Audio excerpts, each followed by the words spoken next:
The reporting processes are now at minimum quarterly. With the NEH, at least you had to identify your schedule of work. So you say, this is what we're going to do at this time, this is what we're going to do at this time, you know, so through the whole project it's mapped out, which is nice because then it's already laid out for you once you actually get the grant. Then you have to report back to them and say, this is what we've accomplished in this period, this is what we have not. And so you're going to be in touch with your funding agency on a regular basis, and I think that's helpful. I prefer it. And so that, it's really important to ensure that you provide those in a timely manner because you're being evaluated, you know, once you get it to see if you've, you know, are meeting the goals that you laid out. So you want to be as professional and provide that kind of response when they ask for it. So there's constant reporting, constant levels of progress, and reporting that progress are essential.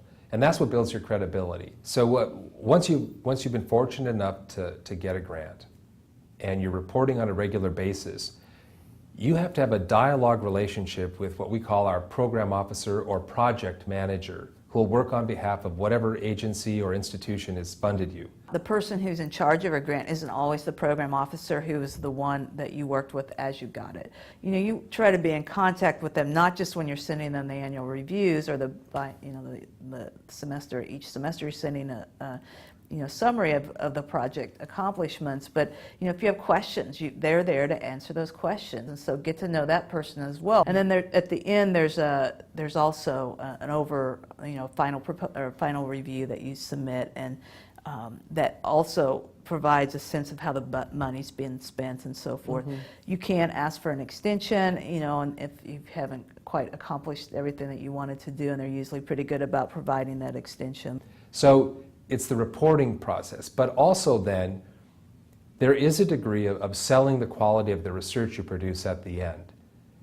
No one's going to blow your horn for you. If you've done a great job on your grant, you ought to explain the kind of impact that you're making.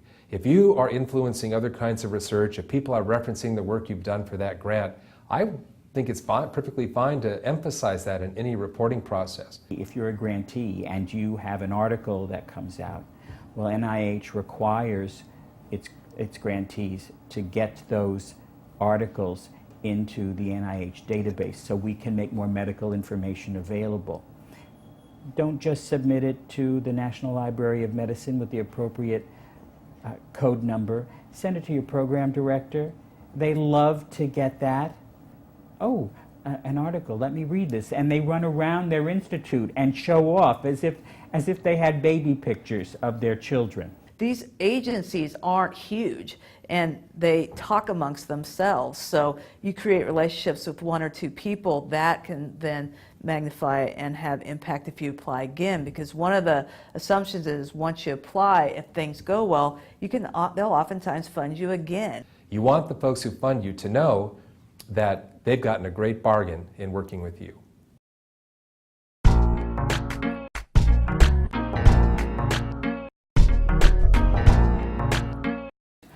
Communication people are among the perfect group of people to solve these recalcitrant problems because we create our world through languages. We shape the way we think through language.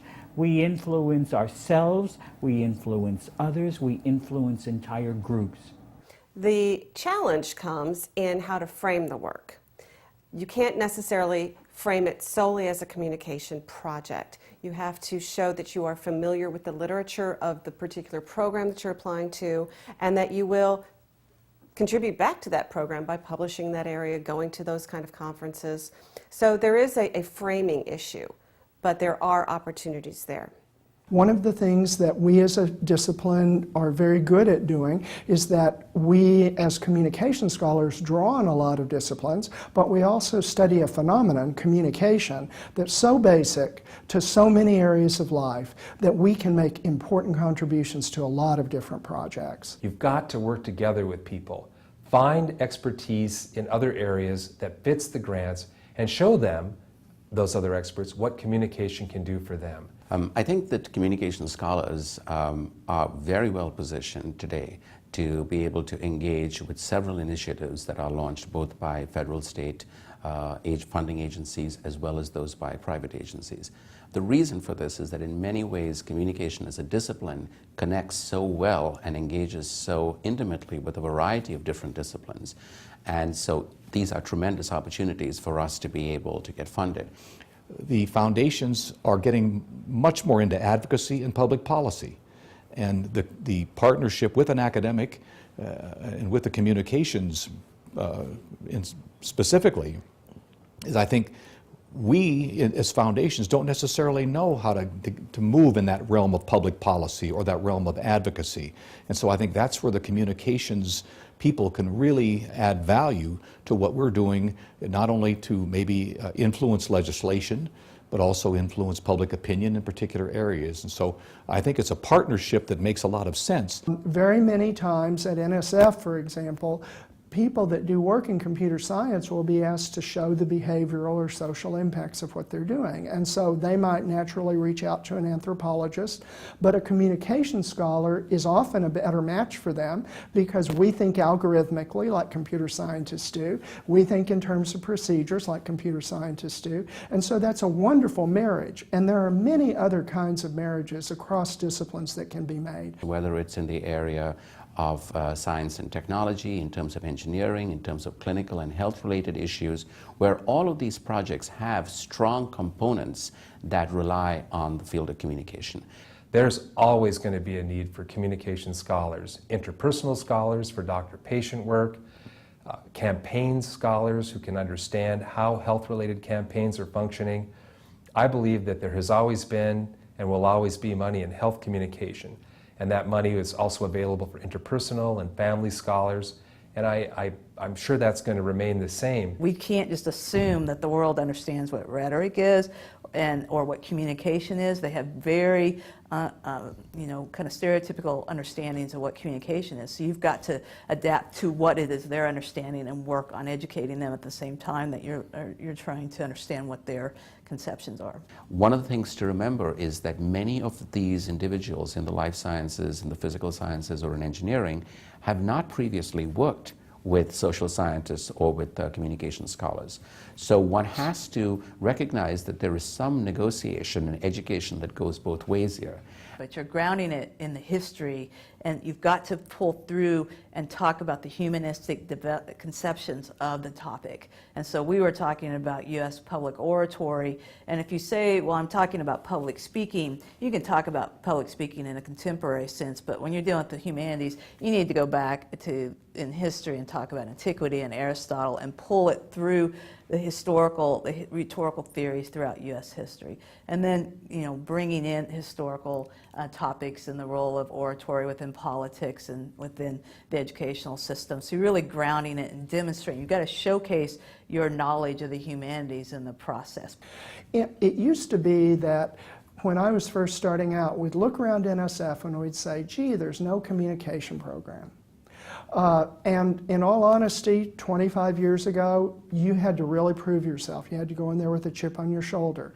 But now, so many people in our field have gotten enough grants, and our associations, NCA among them, have done, and particularly I think NCA leading, have done a wonderful job of paving the way for researchers to apply to a lot of programs. So they're much more open to communication than they used to be. The question is, as you fill out the grant, oftentimes you're asked to identify your field, and you'll get a list of 60 different fields. What do you check? And sometimes you go into it saying, I'm not going to check communication because I think I'm going to have better luck if I say I'm in psychology or I'm in history, because then they'll see this as a historical project and they're likely to fund that and not a communication project. But that is something that we really is not the best way to proceed, because the more people who apply in communication are successful, help create this kind of grant-seeking culture. But more than that, if a given grant call has enough communication applications, they're going to go out and get communication scholars to review those. You say you're in history, you're going to be reviewed by historians. You say you're psychology, and so they're going to identify the areas that they say this is not really a historian. As they read your proposal and it says you're a communication scholar, they're going to say, why is this in history? So it's really, don't try to think, well, I'm going to have a better luck if I try to be somebody that I'm not. Check communication. And the more that happens, then you're going to get people like those of us who've gotten grants in communication reviewing your proposals. The more you have communication people reviewing your proposals, the better opportunities you're going to have to be funded. We're growing up. And I think now that people shouldn't look for particular programs, they ought to look for where their research can make a difference, because they're open to us.